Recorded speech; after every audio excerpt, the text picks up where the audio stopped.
За би энэ аудитын байгууллагаас хийж одоо өнөөдөр энэ тайлангаа танилцуулж байгаа геологийн хайгуулын ажлын улсын төсвийн хөрөнгөөр санхүүжсэн геологи судалгааны ажлын хэрэгжилттэй аудит хийсэн энэ ажиллагааг бол маш цагаа болсон зөв сэдвийг барьж аудит хийгдсэн байна гэж ингэж үзэж байгаа.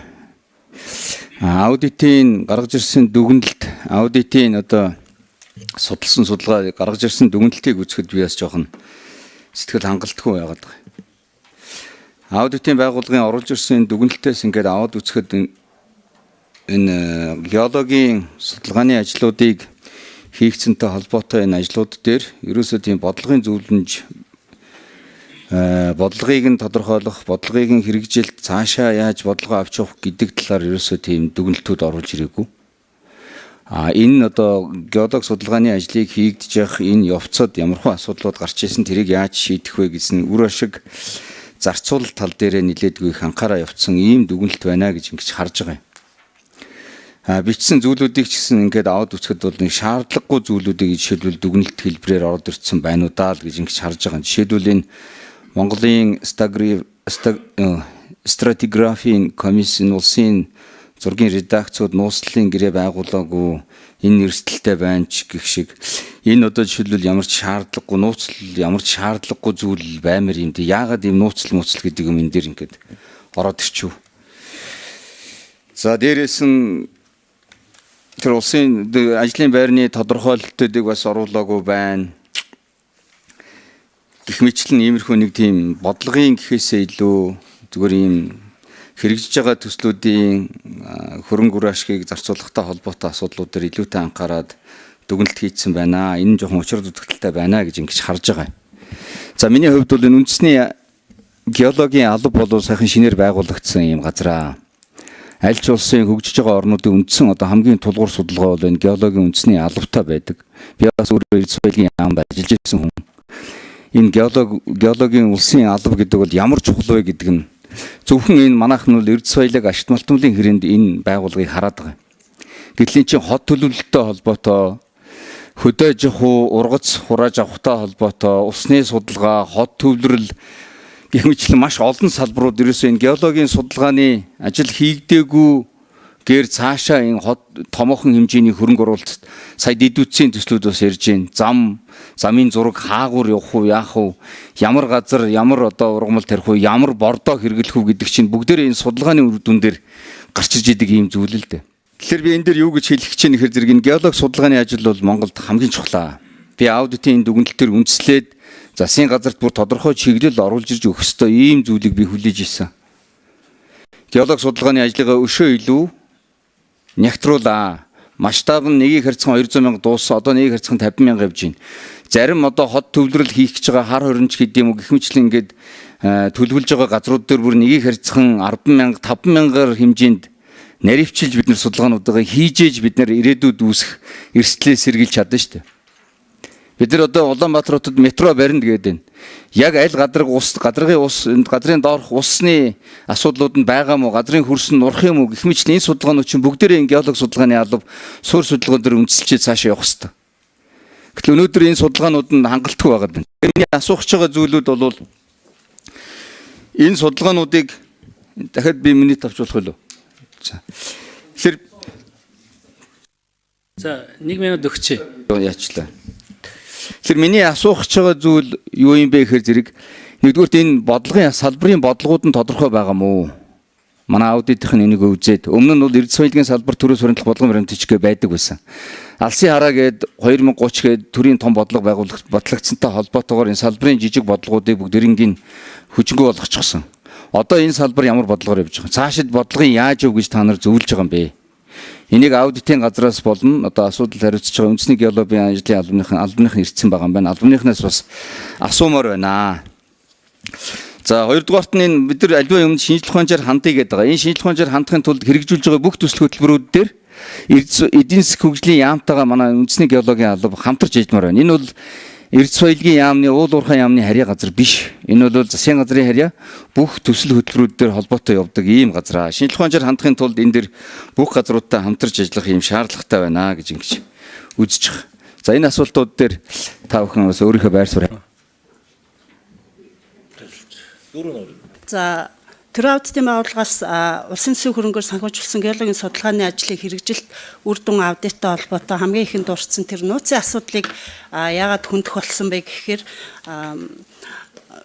эрэл судалгааны ажил маань өөрөө 1-4 жилийн хугацаатай урт хугацаанд хийгддэг. Гэтэл тухайн хугацаанд нөгөө орон тооны бус эрс соёлын зөвлөлч юм орон тооны бус мэрэг нөгөө хяналтын зөвлөлүүд орж ирэхээр дутуу ч гэдэм үү мэдээллээр гадагшаа мэдээлэл алдсанараа энэ ашигт малтмал газрын тосны газраас нээлттэй сонгон шалгаруулалт хийж байгаа нөгөө хайгуулын ажлын үр дүнд мэдээлэл алдагддаг гэсэн ийм эрсдэл үүсэх нөхцлөөр нууцын асуудал хүндсэн. Тэгэхээр тухайн асуудалтай холбоотой аудитын тайлангийн 22 дугаар хуудсанд дурдсан байгаа. Нийт одоо жишээ нь улсын төсвийн хөрөнгөөр санхүүжүүлсэн геологийн судалгааны ажлын тайлангуудын үр дүн гараагүй байгаа. Нийт 11 ажил дээр жишээ нь ашигт малтмал газрын тосны газар хайгуулын нээлттэй сонгон шалгаруулалт явуулаад хайгуул зарлагдсан. Тэгэхээр улсын төсвийн хөрөнгөөр эдгээр ажлаа зогсоох ёстой юу гэдэг ийм асуудлууд үүссэн учраас нууцын асуудлыг хүндсэн байгаа. За дараагийн дугаарт нь улсын төрөөс эрс соёлын салбарт баримтлах бодлогын баримт бичиг 2014-өөс 25 онд хэрэгжүүлэхээр улсын хурлын 14 оны 18 дугаар тогтоолоор баталсан байдаг. Үүнийг улсын хурлын 2021 оны 89 дугаар тогтоолоор хүчингүй болгосноос хойш яг тухайлан өнөөдөр мөрдөгдөж байгаа тусдаа бие даасан бодлогын баримт бичиг байхгүй байгаа. За үүн дээр дахин нэг тодруулах зүйл зайлшгүй хийх танилцуулах ёстой гишүүний асуулттай холбоотой нэг асуудал маань аудитын тайлангийн 21-р хуудсанд байгаа. Уул уурхай хүнд үйлдвэрийн яамнаас 21-өөс 23 он 24 оны эхний хагас жилийн байдлаар улсын төсвийн хөрөнгөөр гүйцэтгэж байгаа геологийн судалгааны ажлыг хэрэгжүүлж байгаа нийт төсөл талбайн солбилцлын мэдээллийг ашигт малтмал газрын төсний газарт хүргүүлээгүйгээс энэ холбогдох талбайн мэдээллийг үндэслэн улсын төсвийн хөрөнгөөр гүйцэтгсэн геолог судалгааны ажлын үр дүнд тогтоосон ашигт малтмалын нөөц баялаг эрсийн хуримтлалтай эсхийг нэгтлэх талбайн геологийн мэдээллийг бэлтгэн геолог уул уурхай асуудал эрхэлсэн төрийн захиргааны байгууллагад хүргүүлэх гэсэн заалтуудыг хэрэгжүүлж ажиллахгүй байна буюу уул уурхай хүнд үйлдвэрийн яам ашигт малтмал газрын тосны газар үндэсний геологийн алба зэрэг салбар байгууллагууд хоорондоо мэдээлэл байнга солилцож уялдаа ажиллаж чадаагүй байна гэсэн дүгнэлтийг хүргүүлсэн. Мөн улсын төсвийн хөрөнгөөр хэрэгжүүлж байгаа геологийн судалгааны ажлуудын төлөвлөлтийн явц дээр холбогдох журам дүрмд нийцээгүй, тодорхой хэмжээгээр нөгөө байршлын хувьд ирэмблээгүй, холбогдох мэрэгжлийн салбар байгууллагуудаас санал авахгүй төлөвлөлт хийдэг гэсэн эдгээр асуудлуудыг аудитын тайланд дурдсныг тодруулахмаар хэлмээр байна. За геологийнхнаас 6 номерын тэр нэг бодлогын баримт бичих байна уу гэдэг шүү дээ. Тэрийг тодорхойлж байхгүй байна гэдэг. За үндэсний геологийн албаны дарга мөнх төрөж юм байна. За заяа уучлал гишүүний асуултанд хариулъя. За эхний асуудал мэдээж нууцлын асуудал байгаа. За журмаар бол бид нар бол нууцын баталгааг бол ер нь бол орон тооны бус зүйл Монголын стратеграфийн комиссын улсын цэргийн редакц бол дандаа эрдэмтэн судлаачид ажилладаг. Тэгэхээр заашгүй нууцын гэрээ байгуулах шаардлагагүй. Зүгээр шаардлагатай бол бид нар нууцын баталгааг бол аваад явж байгаа гэдгийг бол хэлэх нь зүйтэй. За хоёрт тогтолцоон асуудал бол хөндөгдөжлөө. За гишүүний асууж байгаа асуулт бол зөв. Бидэрт бол энэ салбарыг цаашдаа зөв авч явахын тулд хэдэн асуудлыг шийдэх заашгүй шаардлагатай байгаа. Нэг тогтолцооны институцийн асуудал. Ер нь бол бид нар улсын геологийн албыг бол одоохондоо зөвхөн бид нар ашигт малтмалын судалгаа гэдэг агуулгаар нь хараад ажил дээр соёлын амнууд үйл ажиллагаа явуулаад байгаа. Зүгээр бусад улс оронд бол энэ албаар яаж удам бэ гэхээр жишээ нь Америкийн геологийн алба бол дотоод иргэн амд явчихж байдаг. Тэгээ Японы геологийн алба гэхдээ чинь эдийн засгийн амн дээр ч гэдэг юм уу ингээд тухайн улсын нийгэм эдийн засгийн эрсдэл шаардлага ач холбогдлосоо хамаарат бүтэц зохион байгуулалт чиглэл рүү явж байдаг ийм тогтолцоо байгаа. Тэгэхээр бидний хувьд бол Монголын геологийн албаны хувьд бол ашигт малтмал дэд үтс за тэгээд хот төлөвлөлт тэгээ хүнсүүд ажлын салбарыг дэмжих гэдэг маш олон талын чиг үүргийн ажлыг хийж байгаа учраас энэ тогтолцоогоо ямар статустай бол зөв юм бэ гэдэг тогтолцоогоо эргэж харих заашгүй шаардлага бидэрт байгаа. За хоёр дахь асуудал бол хууль тогтоомж бас учраас дутагдaltaй байгаа. Ер нь геологийн салбарын хууль тогтоомжийн за усны тухай хууль, ашигт малтмалын тухай хууль, за тусгай газрын эвлийн тухай хууль, тусгай хамгаалалтын нутаг засварын тухай хууль гэх мэт маш олон хууль тогтоомжууд зохицуулагдсан бас. Эргээгээд бол бодлого төлөлтийг хэрэгжүүлэх хүндрэлж болдог. Тэгэхээр бидний хувьд бол ойрын жилүүд энэ асуудлыг зэгцэл талаас нь бас нэлээд анхаарч ажиллаж байгаа. За бодлогын хувьд бол гишүүнээс зоёо гишүүнээс үндсэндээ бол төрөөс эрдэсвлийн салбарт бодлого маань хүчингү болсноор бол яг одоогийн байдлаар бид нар бол хэдийгээр алсын хараа 20 50 шин сэргэлтийн бодлого гэдэг урт хугацааны бодлогууд байгаа боловч яг тэр бодлогуудын бичиг баримтууд салбартай холбоотой зохицуулалт нэлээд тийм цөөхөн маягаар тусгагдаж өгсөн байдаг. Тэгэхээр бол бидний бодлого төлөлт бас заашгүй бидэрт бол хэрэгцээ шаардлагатай гэж бол харж байгаа. Харамсалтай нь яг салбар болгонд тустай юм одоо зорилт хөтөлбөр гэх юм уу, түүний хэрэгжүүлэх арга хэмжээний төлгөө гэх юм уу, ийм яг ямар их зүйн зохицуулалтаар явахаа бид нар бас одоохондоо шийдэж чадаагүй гэж байна. Ер нь бол зорилт хөтөлбөр байдлаар авч явах уу, хэрэгжүүлэх арга хэмжээний төлгөө маягаар авч явах уу гэдгээ бас хоорондоо бол ярилцж байгаа. Эдийн засгийн яамд бол бас тодорхой албан бичгүүдийг хүргэлээд хамтарч ажиллах шаардлага байна гэдэг хүслүүдээ бол гаргачихсан байна. За баярлалаа.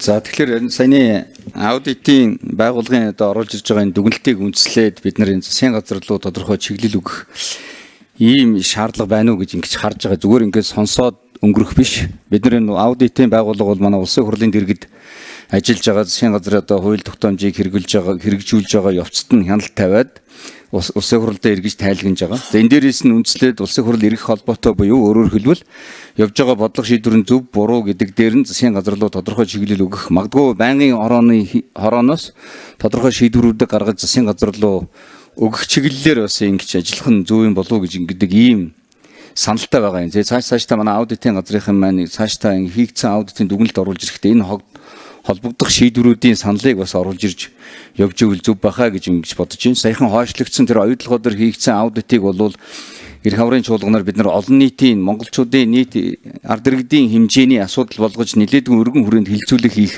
ийм байдлаар бид нар хойшлуулж байна. Тэгэхээр энэ дээр ч гэсэн бид нар үргэлжлүүлээд энэ байнгын хорон дээр асуудал хилцээд засгийн газар руу өгдөг ийм шийдвэрийн юмнуудыг бас давхар бодож явах нь зөв байхаа гэж ингэж бодож байгаа. Хоёрдугаарт нь энэ геологийн үндэсний албыг бол бид нар бүрэн утгаар нь олон улсын стандартын дагуу бид нар үйл ажиллагаанд ашиглаж явмаар байгаамаа. Сая бол энэ дарга нь бол хэлж байна. Яг аль улс яг ямархуу хэмжээнд стратегийн ач холбогдол тавьж үзэж байгаа юм бэ гэдгээс хамаарат холбогдох яамд нь хариалуулж явдаг үндэсний геологийн албыг. Би нэг хятадын тэр манай Монгол улс метро барихтай холбоотой хятадын тэр Бээжингийн нөгөөх нь ямар хотыг хөвлөөд нэг метроны асуудлыг үзчихсэн. Тэр үлдэрсээ гидрогеологийн судалгаа хийгдэгүйтэй холбоотой метро барьж явах явцад масрах хэмжээний ус гарч ирээ. Тэрнээсээ болоод асрах хэмжээний зардал өссөн гэсэн ийм зүйлүүдийг би уншиж байсан. Тэр манайхан өнөөдөр ингээд метро барина гэж ингээд яваад идэг. Гэтэл гидрогеологийн судалгаа нь хийгдсэн юм уу? Хот барина гэж яваад идэг. Тэр хоттой холбоотой тэр наривчилсан бүх энэ геологийн судалгаанууд нь хийгдсэн юм уу? Үндэсний геологийн алба дээр тэр хэмжээний дата бааз байгаа мó? Холбогдох төрийн бодлогыг боловсруулж явж байгаа хүмүүс танахаас энэ дата баазыг авсан юм уу? Тэр дата баазыг нь хийх, судалгааг нь хийх хангалттай хөрөнгө мөнгийг энэ засгийн газарт дэмжиж төрийн бодлогодоо тусгаж тавьж явж чадж байгаа мó? Гэвч энэ асуудлуудыг бүгдээрнгийн бид нар анхаарч явах хэрэгтэй. Өнөөдөр бид нар геолог гэдэг үг орчхоор л эрдэс баялагын асуудал, ашиг нутамлын асуудал гэдэг өргөсгөл байдлаар хардаг энэ нөхцөлийг бид нар өөрчлөх зайлшгүй шаардлага байгаа гэж ингэж үзэж байгаа. Хэрвээ бид нар энэ ойлголтоо өөрчилж чадах юм бол бид нар асар хэмжээний ургац авч чадна. Асар хэмжээний зардал багтаа, эрсдэл багтаа дэд үтсийн болон бусад төслүүдээ шинэ хот суурьшлийн бүсүүдийг үүсгэж чадна. Тэр энэ агуулгаараа энэ геологийн албыг бол дэмжсэн, геологийн албыг илүү төгөлдрөшүүлсэн, салбарын бодлогыг илүү тодорхой болгосон энэ чиглэлийн одоо үүрэг даалгаврыг бас төсвийн байнгын орооноос засгийн газар руу чиглэл тусгай бие даасан ийм тогтоол гарах нь зөв болов уу гэсэн ийм саналтай байгаагаа бас илэрхийлье. За баярлалаа.